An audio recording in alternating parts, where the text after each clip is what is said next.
Alright, so today we will discuss the liberal political economy of the Indian state, alright? What do we mean by liberal political economy of the Indian state? When we refer to the word liberal, means that we are referring to number one, Adam Smith, as far as economy is concerned. Who was Adam Smith? Adam Smith, philosopher and economist of the late 18th century, wrote a book, I keep you reminding, 1776. The title of the book is Wealth of Nations. And in this book, this guy goes on to tell us how we can create wealth in the society. Alright, the fundamental principle underlying the book is how to create wealth in the society. So always you keep that in mind, and to give you a slight chronology of why always context is important. Adam Smith, 1776. John Stuart Mill, a very important libertarian, liberal philosopher, 1820s, and then you have Karl Marx starting to write from 1836. All right, developing on the word. Karl Marx is criticizing the capital only, or trying to understand how capitalism works. So if I could have accessed the projector today, probably the class would have been more productive and more comprehensive, because you could understand more. So the key principle underlying the liberal political economy is the principle of laissez-faire, that is non-intervention. What is non-intervention or laissez-faire? If you go and browse the dictionary, Google, so the closest terms that you might get to laissez-faire or non-intervention is to leave as it is. To leave as it is. That is not to change. Not to interfere. Non-intervention refers to, in the liberal political economy, the thesis that if you deviate from the logic of demand and supply in the market, and you start controlling the market, somehow, for example, if you fix the price, that is maximum retail price or lowest controlled price, you distort the market, and actually you distort the equilibrium logic within capitalism, which is through demand and supply.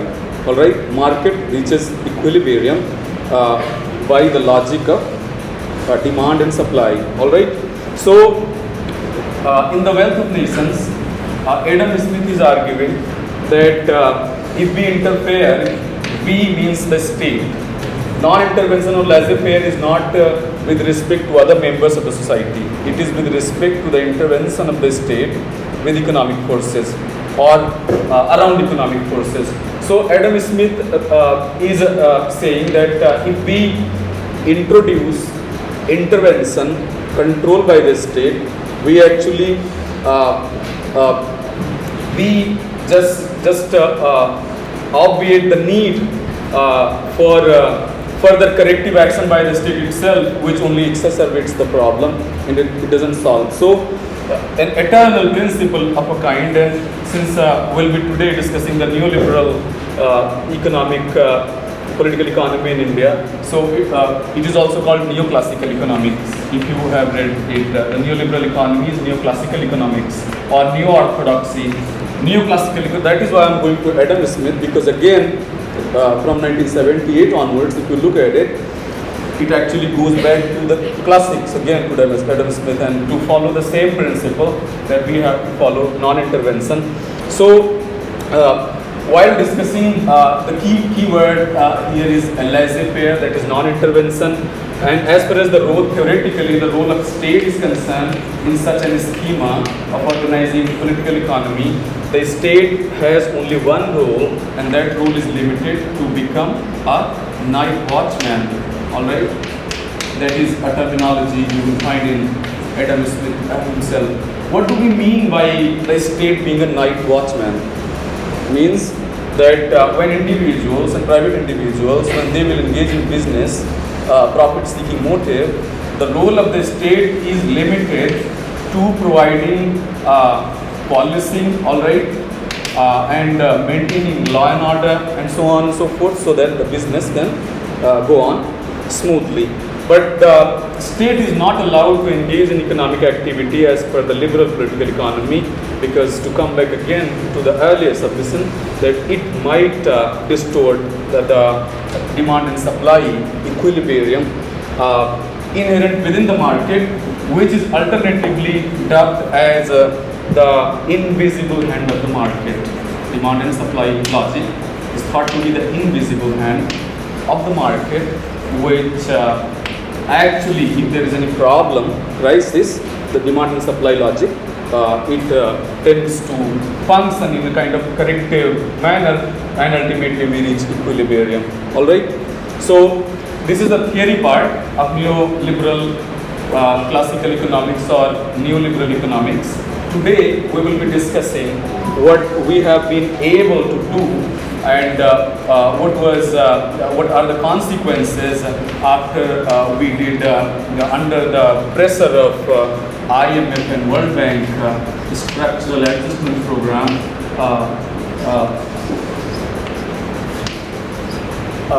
Under the pressure of the IMF and World Bank, we were forced to liberalize, privatize, and globalize our market. Told you the role of Prime Minister P.V. Narasimha Rao and erstwhile Finance Minister Dr. Manmohan Singh with regard to that, and what was the immediate necessity which actually forced us to change our path from a planned economy, state socialism at that time some people used to say, to a liberal, neoliberal political economy. So political economy was the keyword. I will come back to this journey year by year. I'll be covering. But political economy is very important to understand, because economics, you know what is economics. Economics is the study of scarcity. No? What is political economy? Sometimes when you see economics, mere economics, empty economics, economics in general, you might apply it, for example, to manage your own finances in the family, no, or your day-to-day expenses. It has nothing to do with public, isn't it? It is not related to public finance, collective well-being, no. So here, if you focus, you might be getting an intuition what political economy means. Political economy means those principles derived from economics which have bearing for the collective well-being, such as the measures for taxation, for redistribution, and public policy to ameliorate the condition of the public at large. Okay, so political economy is a collective concept. Economy politicized in the sense that it is economics merely. Some people focusing on the economics, some people dubbed it as a dismal discipline, quote unquote. A discipline which is not helpful at all to understand who we are as human beings, and why that should we go ahead. Dismal discipline, people used to say, economics.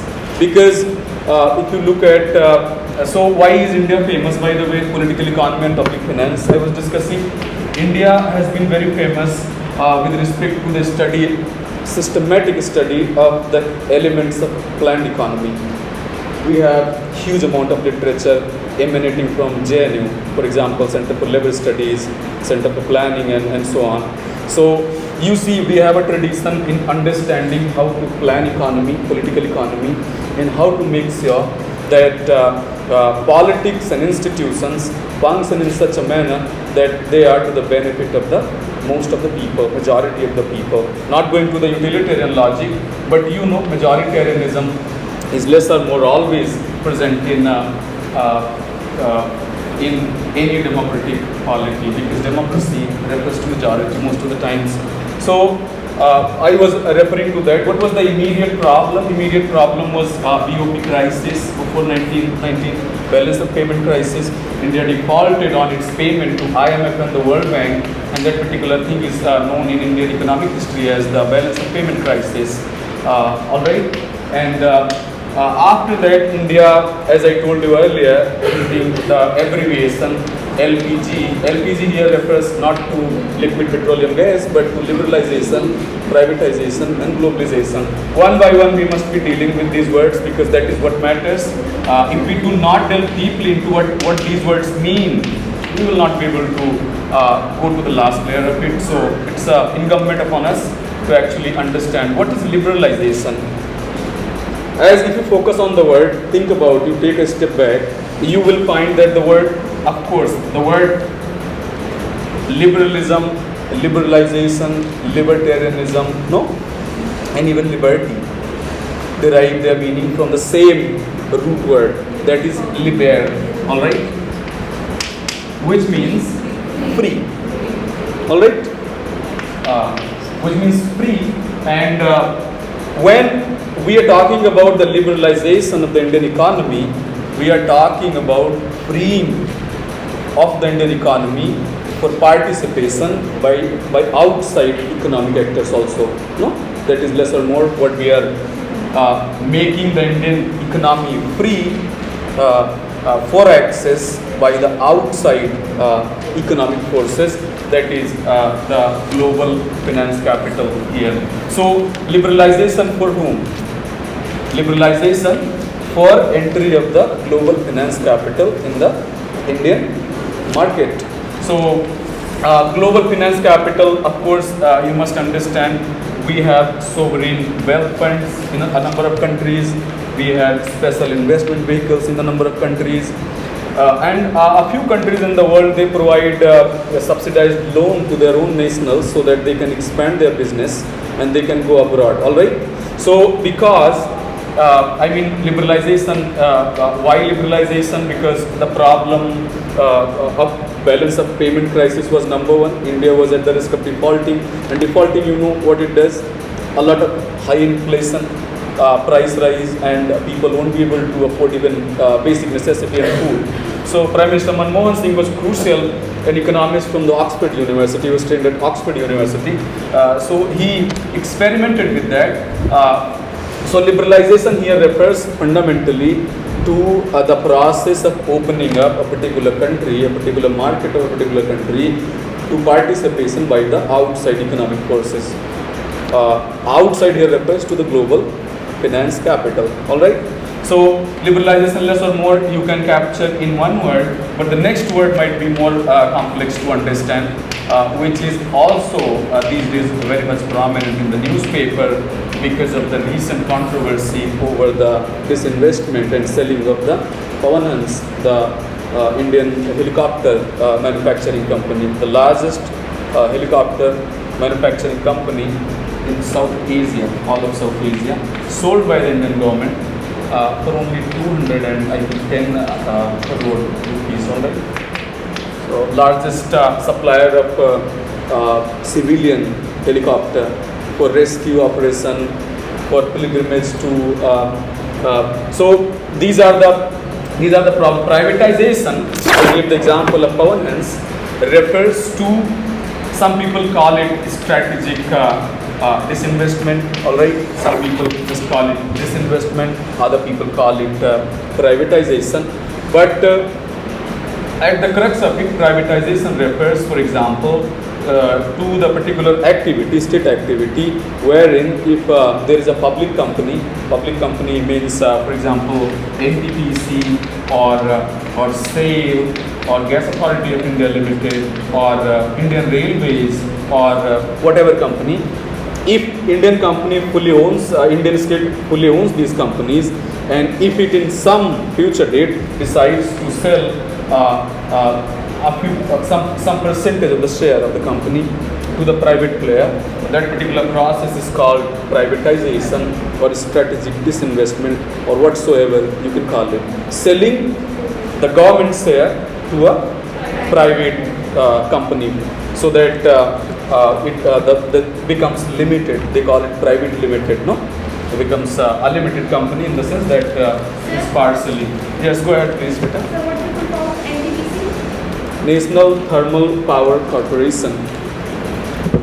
So, other than that, privatization also refers to a few more things, by the way. Example is necessary to give, because without that, you will not be able to make sense of whether we are headed. So privatization also refers, for example, to privatize. We all know that in the post-war economic period, because of the influence of John Maynard Keynes, the British economist, it was a settled principle that basic necessity, that is education, health and social infrastructure, it is the domain of the state, wherein state will work. We all know that what is the role of good education, for example, and good health facility and social. What do we mean by social infrastructure, guys? I've used that word many times, and I'm sure you people know about it. But in case you don't know, I will explicate. What is social infrastructure? Social infrastructure refers to proper organization of the city, the roads and the public parks, public spaces, and enabling factors so that the human resource is advanced, well educated, and can engage in fruitful activity. So, due to influence of John Maynard Keynes and earlier T.S. Green, I was telling you, with respect to the welfare state, as well as referring to the directive principle of state policy of the Indian state from Article 36 to Article 51A, isn't it? It also refers to the provisions, some of the provisions of the welfare state. For example, care of the workers, of the environment, of underprivileged, legal aid, and so on and so forth. The social infrastructure, education and health was earlier thought to be the priority of the state, because state taxes people, and that is the minimum that state must be doing, not shirking away from this responsibility. So it was decided that the state will take care of all these things. But privatization today, in the globalization period, in the period wherein all the economies of the world are globalized, also refers to privatization of education sector, privatization of health sector, health and insurance, and privatization of social infrastructure building. All right. For example, invitation of some foreign players in the Indian railways. No.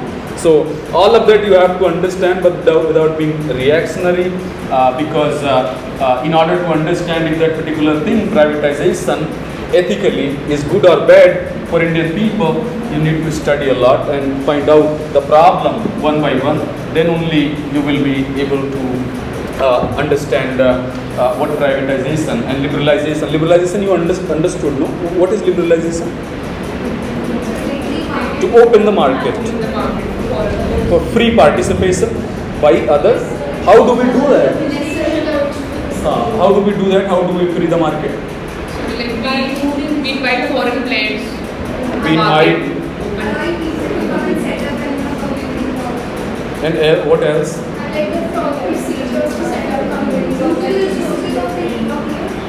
What else?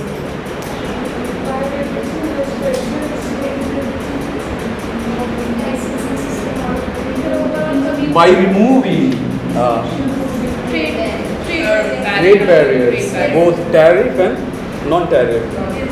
All right. So that is, for example, what is, because barrier. Why it is a barrier, guys? Why it is called a barrier? Trade barriers and so on. Because it is an obstacle to entry and also to exit. So when you study economics, you will see that we are ease of doing business. All right, ease of doing business. World Bank report publishes it and checks out what are the problems for businesses to entry and to exit. For example, supply of electricity, social infrastructure, law and order, and general harmony in the society, so that the business goes on as usual.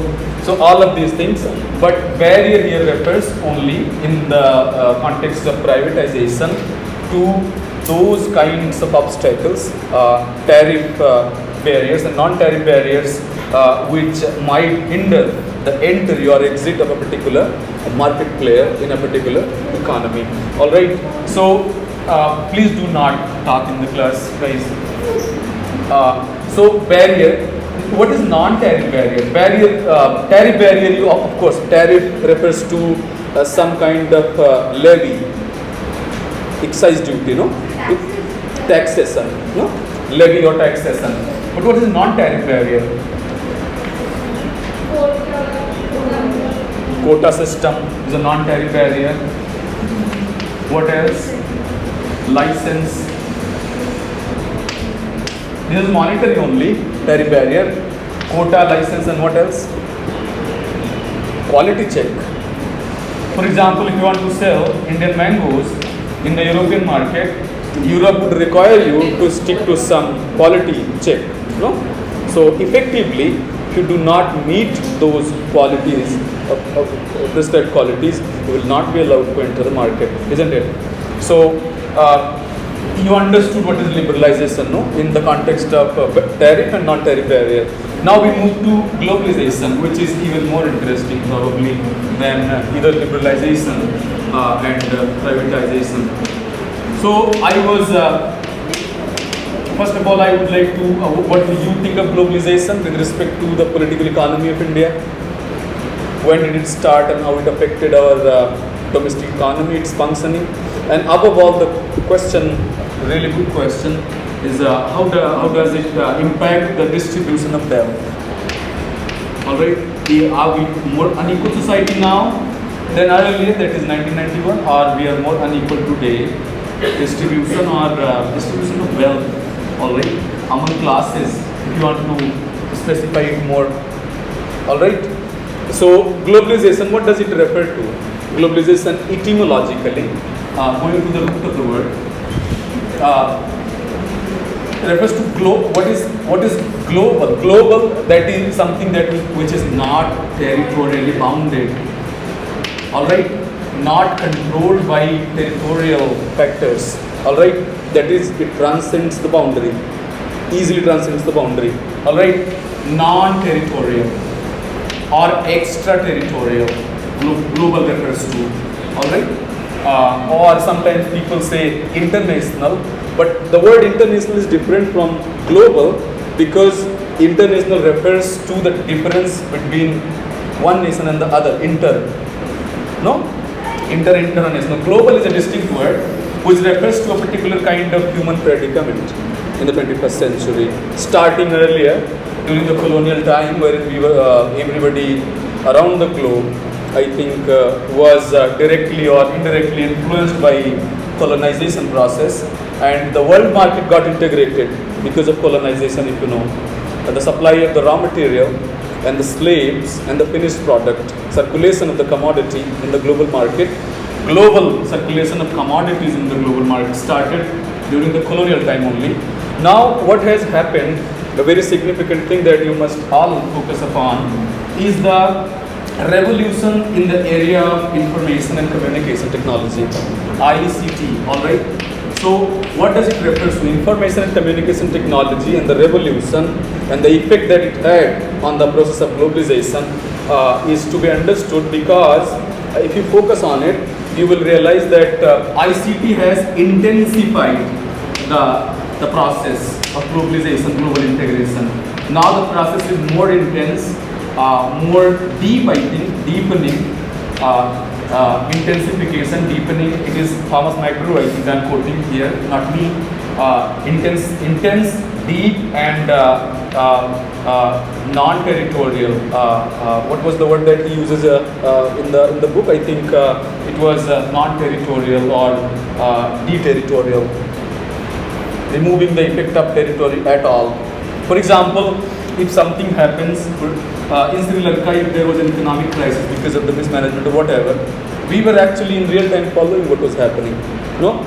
If there is a food crisis in Yemen today, we know about it for sure. If Food and Agriculture Organization today said that we are going to procure wheat from India for Ukraine, we can just observe it. So, revolution in information and communication technology refers to instant flow of information in a very detailed territorial manner, non-territorial manner, that is in the real time. All right. And what it does, it allows you to understand the New York Stock Exchange, the London Stock Exchange, the Shanghai Stock Exchange, and the Bombay Stock Exchange at the same time, monitor.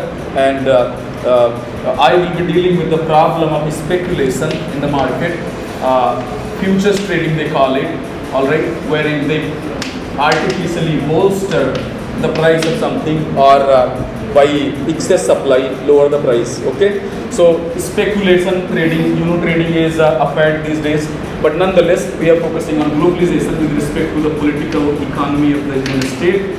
So what has happened, to be more grounded, globalization means integration of the different sectors of Indian economy in the global market, and those sectors refer to number one, banking, all right,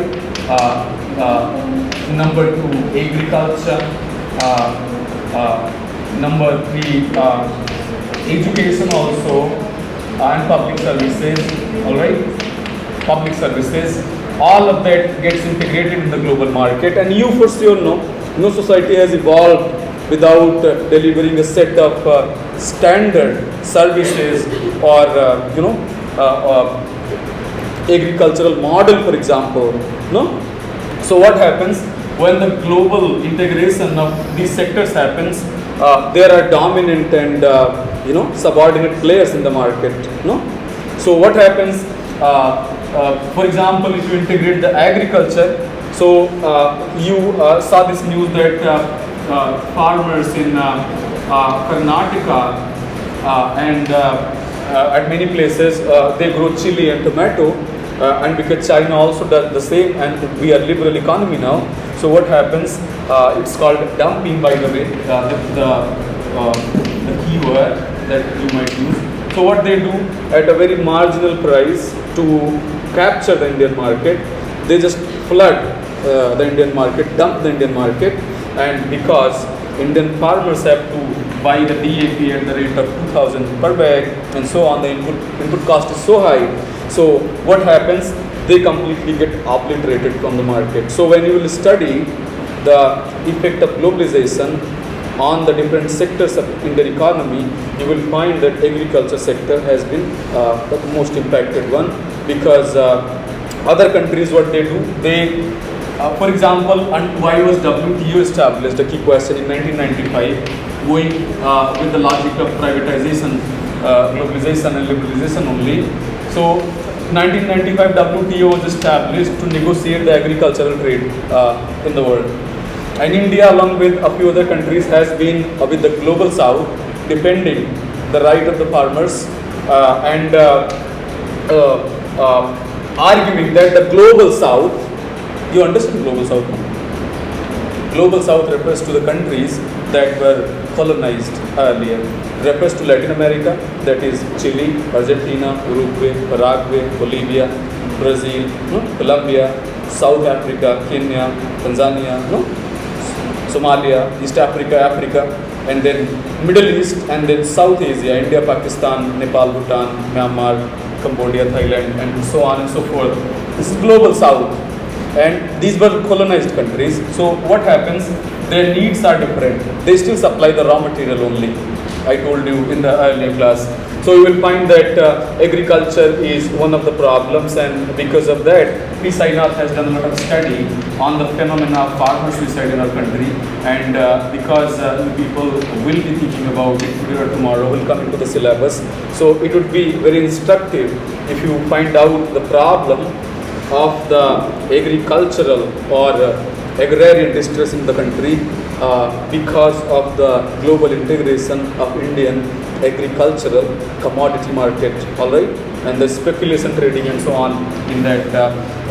Other than that, we all know when we refer to education or services, we know that there has been, you read the newspaper, and the participation of foreign universities in the Indian education market, opening the branch and so on, and doing away with the publicly funded education system, all right, which is up to you to think. I do not take an objective position over these issues, but nonetheless, I do provide you the space to think. If you need a model like Jawaharlal Nehru University, wherein you pay a minimal fee, that is $182 for your PhD and get world-class PhD degree, and then you go on to serve your country, your nation, irrespective of your social, economic, cultural, whatever background, no? So do you support a publicly funded education system like Germany and Norway and Scandinavia, Finland and Sweden, or you believe that India is now willing and ready to allow the participation of the big foreign universities wherein you have to borrow a lot of money from the bank to be able to pursue your education? And what was that one thing that I wrote, the last one? Public services, no? So public services mainly refer to the transport, the social infrastructure such as roads and highways, and the power generation system, all of that, no? So for example, if you look at in India's hydro, nuclear and wind, thermal and solar, no? You will find that there is a lot of foreign participation in that market, and rudimentary exercise we are doing. I'll be giving you a better, more structured lecture only when I'm able to connect to the projector, alright, so that I don't have to write actually, no? We'll be doing well, I hope, and that's all for today. I hope that you are getting some grip, slow moving, not fast, because if fast then you will not be able to understand. I have just covered only the introduction to the process of LPG of the Indian political, Indian state, Indian political economy, no? So why I am doing it? Because liberal approach doesn't refer to the study of only democracy, institutions, country. It principally refers to the organization of politics, political economy, sorry, in a certain manner, no? Pursuing the process of development in a certain way, no? Sometimes liberalism refers to allowing the private player and giving them leeway and taxing and distribution, loan and so on, but not strengthening, for example, Indian railways or other assets. You see the story of China, and it shall be instructive for you. China has been what is the kind of political economy that China pursues? Is it socialism, communism, state capital? How do you define it? People call it state capitalism. What is the difference between state socialism and state capitalism? So state capitalism, the foreign players are promoted and they are given the means, access to means of production. You need to focus and think. State promotes capitalism by giving loans to only selected people from the country. 1, 2, 3, 4, no, count it. Then they establish big multinational corporations, TLCs, for example, Huawei or other big companies. And so China was also a public sector was strong in China. So they leveraged their public sector to promote state capitalism, and now you see China's economic growth rate, I think, was up around 10% per year between 1990 up to just the preceding period before the pandemic. High double-digit economic growth promoted by efficient allocation of resources, and, for example, stopping the corruption and